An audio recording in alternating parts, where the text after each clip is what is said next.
നാളെ പരലോകത്ത് വരുമ്പോ രണ്ട് കൂട്ടം ആളുകൾ ഭയങ്കരമായ സംവാദം നടക്കും അല്ലാഹുവിന്റെ തിരുമുമ്പിൽ. ആ സംവാദം കേട്ട് അല്ലാഹു ചിരിക്കും, അല്ലാഹു സന്തോഷിക്കും. എന്താണ് ആ സംവാദം? ആരാണ് ആ രണ്ട് കക്ഷികൾ? ഒന്ന് ശുഹദാക്കളാണ്, ഒന്ന് ആലിമീങ്ങളാണ്. ഇമാം റാസി റളിയല്ലാഹു അൻഹു പറഞ്ഞിട്ടുണ്ട്, ആ കൂട്ടത്തിൽ കാണാം, പരിശുദ്ധ ഖുർആന്റെ ആമുഖഭാഗത്ത് തന്നെ കാണാം, ശുഹദാക്കള് പറയും, അല്ലാഹുവേ നിന്റെ ദീനിനു വേണ്ടി രക്തമൊലിച്ച്, ശത്രുവിന്റെ വെട്ടുകൊണ്ട് രക്തമൊലിച്ച് ആ അടയാളം നിന്റെ മുമ്പിൽ സമർപ്പിക്കാൻ വേണ്ടി ഞങ്ങളെ കഴുകാതെ കുളിപ്പിക്കാതെ കൊണ്ടുവന്നതാണ്. ശുഹദാക്കള് മരിച്ചാൽ അവരെ കുളിപ്പിക്കാൻ പാടില്ല. ശുഹദാക്കള് മരിച്ചാൽ കുളിപ്പിക്കാൻ പാടില്ല. കുളിപ്പിക്കാൻ പാടില്ലാത്തത് എന്തുകൊണ്ട്? നാളെ പരലോകത്ത് അവരുടെ ശരീരത്തിലൂടെ രക്തമൊലിച്ചത്, ഇതെന്തിനു വേണ്ടി ഒലിച്ചതാണ്? എന്താ നിങ്ങളെ മേലെ ചോര, എന്താ രക്തം പുരണ്ടു വരുന്നത് എന്ന് ചോദിക്കുമ്പോ അവർ അള്ളാന്റെ ദീനിനു വേണ്ടി ശത്രുവിന്റെ വെട്ടുകൊണ്ട് ഷഹീദായി മരിച്ചതാണെന്ന് നാളെ പരലോകത്ത് ഈ രക്തം സാക്ഷി പറയും. ഷഹാദത്തിന്റെ രക്തമാണത്, രക്തസാക്ഷിത്വമാണ്. നാളെ പരലോകത്തേക്കുള്ള സാക്ഷികളാണ്. അതുകൊണ്ട് ഈ രക്തം കഴുകരുത്, ഈ രക്തക്കറ കഴുകിക്കളയരുത്. രക്തം നജിസാണ്. അതുകൊണ്ട് തന്നെ ആ നജിസായ രക്തം ശരീരത്തിലുള്ള സ്ഥിതിക്ക് അവനെ കുളിപ്പിക്കാൻ പാടില്ലാത്തത് കൊണ്ട്, രക്തം പുറത്തുള്ളത് കൊണ്ട് നിസ്കരിക്കാനും പാടില്ല.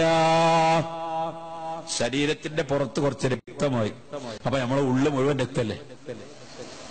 നമ്മുടെ ശരീരത്തിന്റെ ഉള്ളു മുഴുവന് രക്തല്ലേ? ഉള്ളില് മൂത്രമില്ലേ?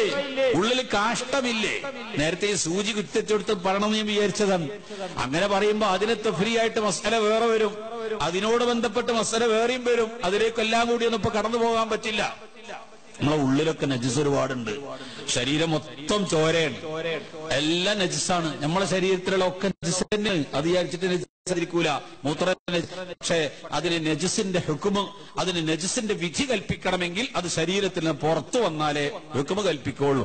ബ്ലേഡ് കൊണ്ട് കീറി ചോര ഒഴിച്ചാൽ ആ രക്തം ഉള്ളിലായിരുന്ന സമയത്ത് ഹുക്കുമ് കൽപ്പിക്കൂല, വിധി കൽപ്പിച്ചിട്ട് അതിന് വിധി പറയില്ല. അപ്പൊ പുറത്തേക്ക് ചാടിയപ്പോ ഹുക്കുമായി. ഈ സൂചി കുത്തിവെച്ചപ്പോ പുറത്തു നിന്നൊരു ബന്ധം ഉള്ളിലേക്ക് കുത്തിക്കയറ്റിയപ്പോ നജിസ് പുറത്ത് ചാടിയ ഹുക്കുമാണ് അവിടെ ഉള്ളത്. അതുകൊണ്ടാണ് അതവിടെ വെച്ചുകൊണ്ടിരിക്കെ വുളൂഉം തയമ്മവും സഹീഹല്ല എന്ന് പറയാൻ കാരണം. വേറെയും കാരണങ്ങളുണ്ട്, അതിലേക്കൊന്നും ഇപ്പോൾ കടക്കുന്നില്ല. ചുരുക്കി പറയാം, മനുഷ്യന്റെ ശരീരത്തിൽ നിന്ന് നജിസ് പുറത്തേക്ക് വരുമ്പോഴാണ് മൂത്രം പുറത്ത് നജിസാണ്, കാഷ്ടം പുറത്തു വന്ന നജിസാണ്. ഉള്ളിലുണ്ടാകുമ്പോ അത് നജിസാണെന്ന് വിചാരിച്ചിട്ട് ഹുക്മ് കൽപ്പിക്കൂല. ഈ ചോര ശരീരത്തിൽ കൂടി ഒലിച്ചുകൊണ്ട് നജസും വെച്ച് നിസ്കരിക്കാൻ പാടില്ലാത്തത് കൊണ്ട് നിസ്കരിക്കാതെ മറവ് ചെയ്യാം. അല്ലാഹുവേ നിന്റെ ദീനിനു വേണ്ടി വെട്ടുകൊണ്ട് മരിച്ചതാണ്, ഞങ്ങൾ ശുഹദാക്കളാണ്. ഞങ്ങളുടെ നേതാവ് ബിഹംസത്തിൽ കറാറി അമ്മിൽ മുസ്തഫ അസദിൽ ഇലാഹി വസയ്യിദി ശുഹദാഇ.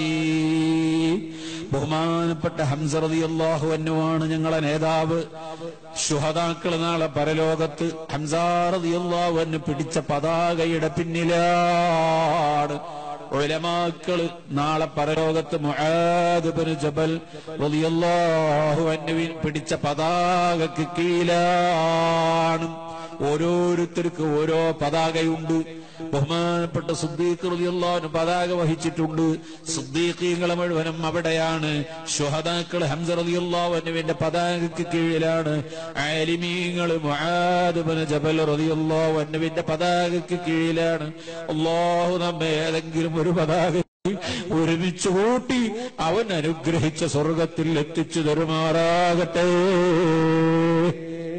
ഈ കൂട്ടത്തിൽ ബഹുമാനപ്പെട്ട ഫുഖഹാക്കൾ, പണ്ഡിതന്മാര്, ആലിമീങ്ങളെ മുമ്പിൽ വെച്ച് ശുഹദാക്കൾ പറയും, ഞങ്ങളെ നേതാവ് ഹംസ റളിയല്ലാഹു അൻഹു ആണ്, ശരീരത്തിൽ നിന്ന് ഒലിച്ച രക്തമാണ്. ശുഹദാക്കൾ സ്വർഗത്തിൽ പാറിക്കളിക്കുകയാണ്. അവർക്ക് പ്രത്യേകമായ ചറക് അല്ലാഹു കൊടുത്തിട്ടുണ്ട്. എല്ലാ ദോഷങ്ങളും പൊറുക്കപ്പെട്ടവരാണ്. വലിയ പദവി എന്ന് പറഞ്ഞവരാണ് ശുഹദാക്കൾ എന്ന് പറയുന്നത്. ഇതൊക്കെ പറഞ്ഞിട്ട് അവരുടെ മദ്ഹങ്ങനെ പറയുമ്പോ, അതുകൊണ്ട് ഞങ്ങളുടെ ശരീരത്തിൽ നിന്ന് ഒലിച്ച രക്തത്തിനാണ്, ഞങ്ങളെ ശരീരത്തിൽ നിന്ന് ഒലിച്ച രക്തത്തിനാണ് ഈ തുലാസിൽ വെച്ച് തൂക്കി നോക്കിയാൽ ഏറ്റവും ഭാരം തൂങ്ങുന്നത് എന്ന് പറയുമ്പോ ആലിമീങ്ങളെ പറയുന്നു, പോയടാ അവിടുന്ന്. ഞങ്ങളുടെ പേനകളിൽ നിന്ന് നിർഗളിച്ച മഷിയുടെ ശ്രേഷ്ഠത നിങ്ങളുടെ ശരീരത്തിൽ നിന്ന് ഒലിച്ച രക്തത്തിനില്ല. ഞങ്ങളുടെ പേനകളിൽ നിന്ന് ഒലിച്ച മഷി നിങ്ങളുടെ ശരീരത്തിൽ നിന്ന് ഒലിച്ച രക്തസാക്ഷിത്വത്തിന്റെ ചോരയും തുലാസിന്റെ 2 തട്ടിലും വെച്ച് നമുക്കൊന്ന് തൂക്കി നോക്കാം. അല്ലാഹുവിന്റെ മുമ്പിൽ വെച്ച് ഉലമാക്കളും ശുഹദാക്കളും തർക്കം കൂടുകയാണ്. എന്നിട്ട് അവര് രണ്ടുപേരും ബാധിക്കാൻ, ഞങ്ങളാണ് ശ്രേഷ്ഠത, ഞങ്ങളാണ് ശ്രേഷ്ഠത, ഞങ്ങൾ അള്ളാന്റെ ദീനിന് യുദ്ധം ചെയ്ത് മരിച്ചവരാണ്, പച്ച ശരീരം വെട്ടിമുറിക്കാൻ കൊടുത്തവരാണ്, ദുനിയാവിൽ ഞങ്ങൾ വേദന സഹിച്ചു പെടഞ്ഞു മരിച്ചവരാണ്, ഞങ്ങളല്ലേ ഏറ്റവും മുന്തിയത്, ഞങ്ങളെ ചോരയല്ലേ ശ്രേഷ്ഠതയുള്ളത് എന്ന് പറയുമ്പോ ഉലമാക്കള് പറയുന്നു, അല്ല അല്ല, നിങ്ങളുടെ ശരീരത്തിൽ നിന്ന് ഒലിച്ച രക്തത്തിനേക്കാളും ശ്രേഷ്ഠത ഞങ്ങളുടെ പേനകളിൽ നിന്ന് നിർഗളിച്ച മഷിക്കാണ്. ഈ തർക്കം തുടരും. അങ്ങനെ തുടരുമ്പോൾ അവസാനം ആലിമീങ്ങൾ പറയും, നിങ്ങൾ ശുഹദാക്കന്മാരെ അള്ളാന്റെ ദീനിന്റെ ഷഹീദാവരല്ലേ, നിങ്ങൾക്ക് അള്ളാന്റെ സ്വർഗമുണ്ടല്ലേ? ആരാ പറഞ്ഞത് നിങ്ങളോട് അള്ളാന്റെ സ്വർഗമുണ്ട്, ഷഹീദായ കൂലിണ്ട്, പുണ്യമുണ്ട്? നിങ്ങൾക്ക് എവിടെ കിട്ടി? ഞങ്ങൾ എഴുതി വെച്ച കിതാബ് വായിച്ചിട്ട് കിട്ടിയതല്ലേ? ഞങ്ങൾ എഴുതി വെച്ച കിതാബ് വായിച്ചിട്ട് പ്രചോദനം ഉൾക്കൊണ്ട് യുദ്ധത്തിന് പോയി ഷഹീദായതല്ലേ? നിങ്ങളെ ശുഹദാക്കളാക്കിയത് ഞങ്ങളെ കിതാബല്ലേ? ഞങ്ങൾ കിതാബ് എഴുതിയ പേനയിലെ മഷി ചെലവാക്കിയത് കൊണ്ടല്ലേ ആ കിതാബ് വായിച്ചിട്ട് ഷഹാദത്തിന് നിങ്ങൾക്ക് പ്രേരണ കിട്ടിയത്? നിങ്ങളെ ശുഹദാക്കളാക്കിയത് ഞങ്ങളെ മഷിയാണ്. അതുകൊണ്ട് നിങ്ങളുടെ ചോരയേക്കാൾ ശ്രേഷ്ഠത ഞങ്ങളെ മഷിക്കാൻ എന്ന് ഉലമാക്കളും തർക്കം കൂടും. ഇത് രണ്ടും കേട്ട് അല്ലാഹു സന്തോഷിക്കും. മുത്തുനബി പഠിപ്പിക്കുക, ഇത് രണ്ടും കേട്ട് അല്ലാഹു സന്തോഷിച്ച് ചിരിക്കും. അള്ളാഹു തീർപ്പ് കൽപ്പിക്കും. എന്താ തീർപ്പ്? ശുഹദാക്കളെ, നിങ്ങളുടെ ശരീരത്തിൽ നിന്ന് ഒലിച്ച രക്തത്തിനേക്കാളും ശ്രേഷ്ഠത ഇക്കാണുന്ന ഉലമാഇന്റെ പേനയിൽ നിന്ന് ഒലിച്ച മഷിക്കാണ്. ആ മഷിയുടെ അടുത്തേക്ക് എത്താൻ ഒരു ഷഹീദിന്റെ ശരീരത്തിൽ നിന്ന് നിർഗളിച്ച രക്തത്തിനും സാധ്യമല്ല. അള്ളാഹു വിധി കൽപ്പിച്ചു. ശുഹദാക്കളോട് പറഞ്ഞു, പോയിക്കോ, സ്വർഗത്തിലേക്ക് പോയിക്കോ. ശുഹദാക്കൾ സ്വർഗത്തിൽ പോയി. ആലിമീങ്ങളോട് പറയും, പോകരുത്, അവിടെ നിൽക്ക്. ഉലമാക്കൾ അവിടെ നിൽക്കും. നിങ്ങൾ അങ്ങനെ പോയാ പോരാ, നിങ്ങൾക്ക് നിങ്ങളുടെ കൂടെ ആരെയെല്ലാം കൂട്ടിക്കൊണ്ടുപോകണമോ? സ്വർഗത്തിലേക്ക് നിങ്ങൾ പോകുമ്പോ നിങ്ങൾക്ക് കിതാബ് ഓതി പഠിക്കുന്ന സമയത്ത് സഹായിച്ചവരില്ലേ? ഭക്ഷണം തന്നവരില്ലേ? കിതാബ് വാങ്ങി തന്നവരില്ലേ? നിങ്ങൾക്ക് വസ്ത്രം തന്നവരില്ലേ? നിങ്ങൾക്ക് ക്യാഷ് തന്നവരില്ലേ?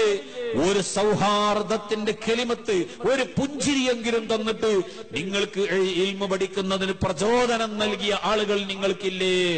അവരിൽ നിന്ന് നിങ്ങൾ ആരെയൊക്കെ തൃപ്തിപ്പെട്ടോ അവരെ മുഴുവനും പിടിച്ച് സ്വർഗത്തിൽ പോയിക്കോ എന്ന് അല്ലാഹു ഉലമാഇനോട് പറയും. ഉലമാക്കൾ ഒറ്റക്കല്ല സ്വർഗത്തിൽ പോകുന്നത്, അവർക്ക് വേണ്ടപ്പെട്ടവരെ, അവർക്ക് ഇൽമു പഠിക്കാൻ സഹായിച്ചവരെ മുഴുവനും കൂട്ടിപ്പിടിച്ചുകൊണ്ട് സ്വർഗത്തിലേക്ക് പോകുമെന്ന് നബിയുനാ റസൂലുള്ളാഹി